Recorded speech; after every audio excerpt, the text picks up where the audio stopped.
అసలు మళ్ళీ ఉద్యోగం చేసే ఉద్దేశం ఉందా లేదా? నాకు కొంచెం డబ్బులు కావాలరా. ఎంత? ఇప్పుడు నా దగ్గర కొంచెం టైట్ గా ఉంది. 1 month లో తిరిగి ఇచ్చేస్తా. అయినా ఇప్పుడు అంత అర్జెంట్ గా డబ్బులు ఎందుకు నీకు?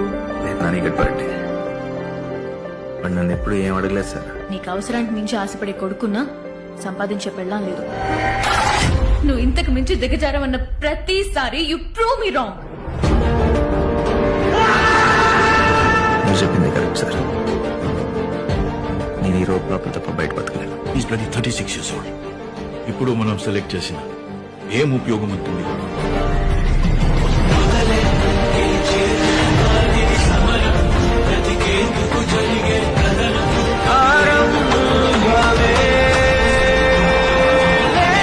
ఇంత పెద్ద ప్రపంచంలో ఈ రోజు దాకా నన్ను జడ్జ్ చేయింది నా కొడుకు ఒక్కడే.